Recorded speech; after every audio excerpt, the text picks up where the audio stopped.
Hello, it's Aluna Michaels, Esoteric Astrologer, and I'm here today to talk to you about transits from the planet Pluto to your chart. Just so we can be clear, a transit is a temporary energy that is working with your chart, like the Pluto that's moving in the sky affects your birth chart. That's what a transit is. It's a temporary thing. Pluto being the outermost planet, we recognize basically now in astrology, it is the longest transit time, usually about 2.5 years for a planet. If you have a few planets together, a few planets that are working together, that can stretch, into a few more years, which is always a challenge when we're talking about Pluto.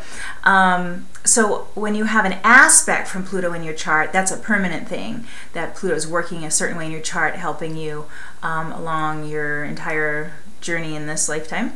That's another topic, but so the transits of Pluto, what we want to focus on. First of all, I want to address Pluto being a planet or not. I'm still calling it a planet. A lot of astrologers are. Dwarf star, whatever they're saying, it's still an energy that is affecting us. What's interesting about when Pluto was discovered, they knew there was something beyond Neptune, because every once in a while Neptune would be like pulled back. There was something pulling it out of its orbit, like a little blip. So they knew there was something back there having a force on Neptune. And Neptune and Pluto are extremely far away, and Pluto's very tiny relative to Neptune. So it's a powerful force. So whatever you want to call it, it's something that's happening to you. And if you're having a Pluto transit, you probably won't argue something's going on. Okay, I want to show you this glyph of Pluto. I hope you can see this. I'm going to hold it up. This is what the symbol of Pluto looks like. And as you can see, it's almost like this is like the crucible with the soul or the person or the experience here that's happening to you. Well, it's pretty much you and the experience, I'd say. That's part of how you can remember that symbol for Pluto. And that's a lot of what Pluto is trying to do. It's trying to purify you. Pluto's a lot about cleansing, a lot about death and rebirth. And while you're going through a Pluto transit, it definitely can be, especially a challenging transit, that would be a conjunction from Pluto. Sometimes as a double-edged sword, conjunctions can be, quote, good or bad. I hate to use those words, but it's intense for sure, Pluto, anything with Pluto. The square from Pluto and the oppositions, they can be very challenging. Whereas the trine or sextile, and sometimes the conjunction, like we said, are easier flows of energy where you're incorporating the energy of Pluto more easily. If Pluto's asking you to let go of something or to open to something more, like say you're having Pluto trining your Venus about relationships. You're meeting someone who's real powerful or is affecting you powerfully, and you're ready to go beyond what you ever have in love and connection.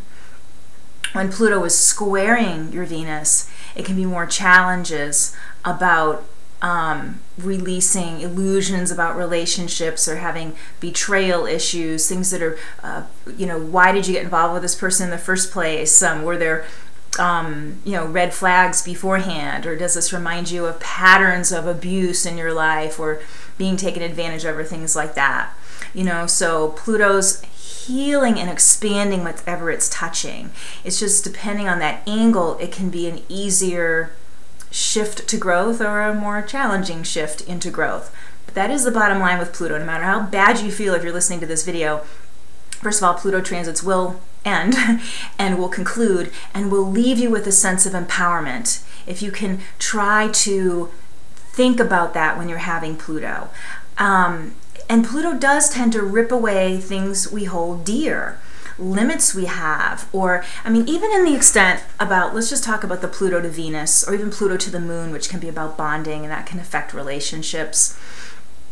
It's like we're all in a safety zone, and let's say you were mistreated as a child, or you experienced divorce that was very hard for you, or there was infidelity with your parents, between them, or something like that, or you have a set of beliefs about how deep romantic intimacy is. There's something in you that says it doesn't last, or it's no good, or you always get left behind, or someone cheats on someone. Let's say you have that belief system. If Pluto comes to square your Venus, generally you're going to experience that sort of stuff. You could have cheating in the marriage, or some sort of heartbreak about relationships, or even about money, because Venus and the moon can be about finances, and someone taking advantage of you, if you trusted in a relationship about money, but it's all about this sense of trust and betrayal, and you can easily just say, see, that's how life is. But Pluto is saying, let's explode that idea. Take that karmic piece to the limit and just smash it. Just like squeeze all of that negative karma, experience what your soul needs to experience with that belief system, and say, I want to go beyond this. I want to completely destroy this belief system that's in my consciousness that said love isn't to be trusted, or whatever the Pluto issue. And to then say, I want to know what's beyond this limitation in my soul, because there's plenty of people who experience wonderful relationships, to say, I want to change my karma. I don't want to become more stuck in this belief. So Pluto's desperately trying to kill that negative belief and yank it up by the root. So much about Pluto is, like think if you just mow the lawn, and the dandelions, they're just gone, but they come back because the root is so deep. Pluto really would pull it up, and it would be all this dirt hanging off the root, and it tears up the lawn, and it looks terrible, but the weed is gone. So Pluto's trying to get it at the root so it doesn't have to happen again, and to completely surrender to that experience of the pain of it, and then the subsequent healing and going into unknown territory after that. That's part of a challenge with Pluto, because it can make you hurt so much, it's like, oh, I ought to even do that again. But to be able to use it on a spiritual level to say, move me into a whole nother state of consciousness about relationships or self-esteem or jobs or whatever Pluto is getting you to work with. I have so many notes here, and I hope I don't say things over and over. But okay, so when we talk about death and rebirth with Pluto, and by the way, Pluto's very connected to Scorpio and the 8th house of the chart. So Pluto moving through your 8th house, or Pluto contacting Scorpio planets can be especially strong. But when we talk about the death and rebirth, the primary issue is the death of the personality and the rebirth, and not that the soul isn't born already, but this sense of expansion into the soul. You're reborn into a higher consciousness of the soul. You're moving out again of these limitations of karma, of anything that's holding you back, into this expanded sense of self. And often it feels like you're letting go of the thing that's most dear to you, because it is your safe zone. But again, so much more out there. But Pluto is that sense of aloneness, the void, and kind of a sickening, like Jean-Paul Sartre talked about nausea, a sense of just huge possibilities for the life of the being, the soul, whatever.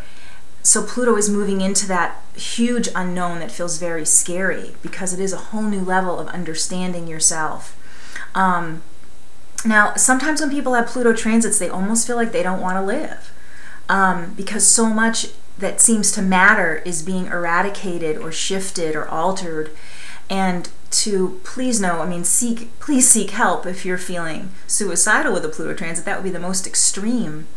But often people with Pluto, it's almost like they don't want to die really, but they don't want to live because they don't know what else is there. So much fundamental is going away. I'm not really suicidal. It's just life doesn't seem to have meaning.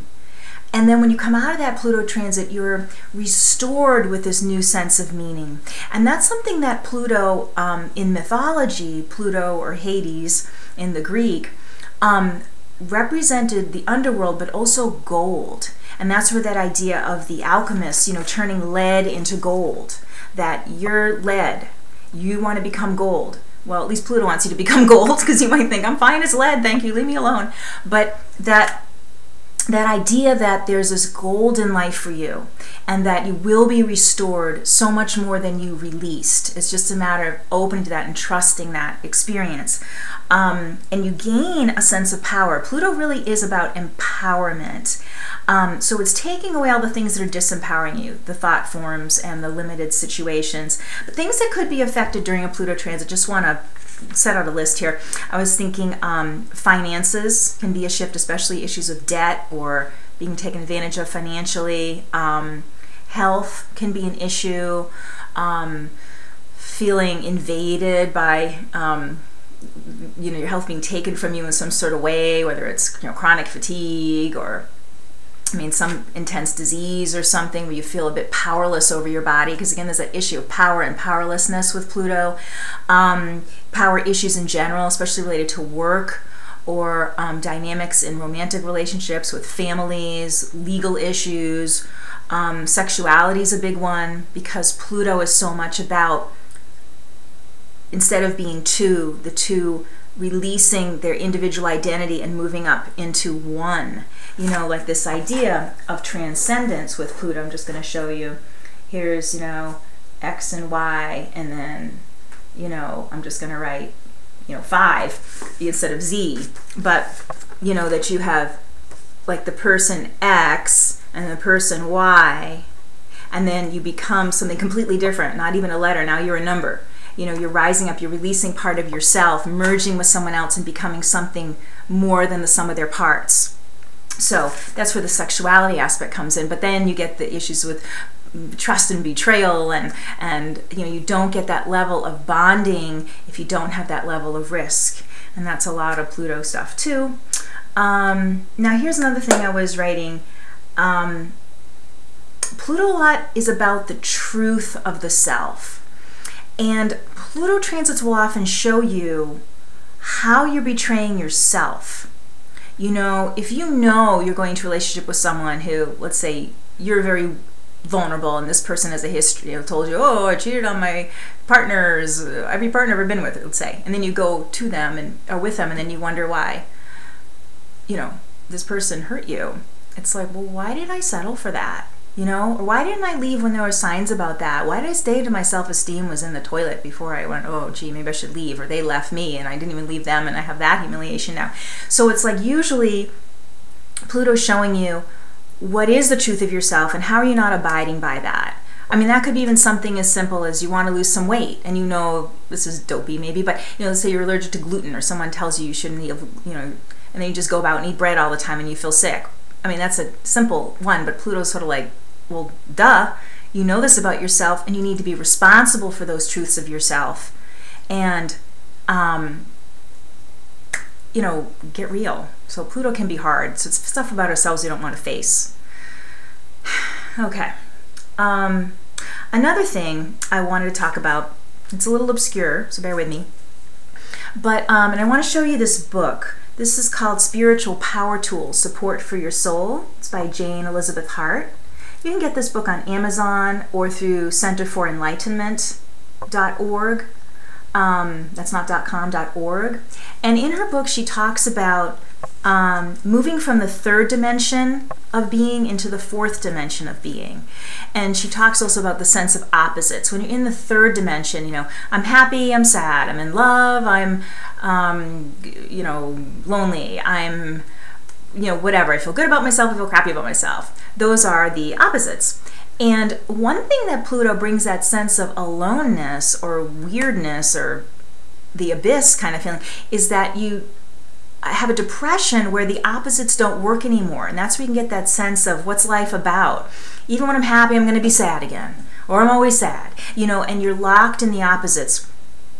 Pluto, and this is what's interesting, is that Pluto is attempting to move you from the opposites. Even this idea of here, happy, sad, let's say this is. But up here is constant bliss, or constant sense of joy that isn't dependent upon experiences. It's an energy of the soul. Whatever the soul is experiencing, it's still going to have this energy of joy, because that's the quality of the soul itself, whereas the personality feels, I'm happy because, I'm sad because. So Pluto, when it is making you so depressed in some ways, is saying this game is boring now. This opposites, and there's something more. I want something more. So Pluto is trying to snip you away from that, cut the cords of that, and lift you up to this sense of deeper knowing about the self and the soul that is more constant, sense of empowerment, sense of joy, sense of contentment. But that's a big loss to let go of the opposites, because most people are in the opposites. People don't understand you when you're moving out of the opposites. They just think you're, get on medication. You might need a medication. I'm not telling you not to be on a medication, but it's a deeper thing. It's like there's a sense of the soul being tired of the game and wanting to get into a real truth. So that's something, and just to maybe, hope this doesn't confuse you, but in basic astrology, Scorpio rules Pluto. In esoteric astrology, Pluto rules Scorpio. In esoteric astrology, Pluto rules Pisces. And the symbol is that the fish are, linked together in the sense of the opposites. One fish swimming one way, one fish swimming the other way. And that Pluto snips that link between those fish so they can be free to evolve and not just swimming in circles. And the confusion of death and rebirth and death and rebirth. It's like, what's the point of this? Where's the ultimate winning of that crazy game, being released from it? So there's that sense that Pluto's freeing you from that. But again, that's challenging. Being around people that understand that level of transformation, people that understand the depth of growth and what's the point of all this suffering you may be going through. It's important to have people that have gotten on the other side of that, who are really true with their spiritual path, who've been able to forgive. That's another thing I want to leave you with Pluto, is forgiveness. And it doesn't mean, oh, go ahead, walk all over me, but it's saying that that you're moving ahead in your evolution. Pluto is part of that force of evolution, like all the outer planets of astrology. And it's telling you, let go of those, use the pain, and then release that experience of pain. You want to integrate, why did this happen? Again, it's trying to give you truth about yourself, and then you discard that vehicle, that the life lesson, that soul lesson came to you. So you're not hanging on, that person did that to me. You can integrate the experience, and by forgiving that experience, it could mean you're setting limits with that particular person. You're setting limits with that sort of person, but you don't have to hate them or feel such low self-esteem every time you think of the situation. You're freed from it. You got what you needed from it, and it had a point to it. And that also can happen when you forgive, is you got the message that life was trying to give you, and then you can move forward.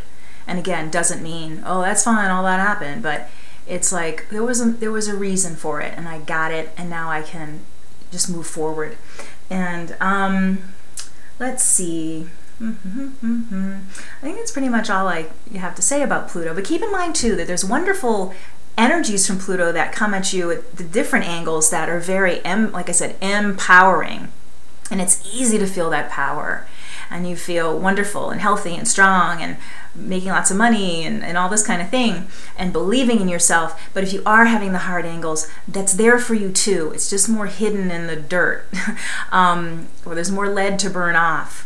But it will come. And also to leave you, if you are having a hard aspect from Pluto, you hang in long enough, you have a good angle from Pluto. So it's not always that bad with it. So if you have other questions or want to have a session with me, work through the Pluto issues, alunamichaels.com is my website. And I just hope that you're all managing to enjoy your evolution, whatever sort of process you're in right now. Thanks for listening. Bye.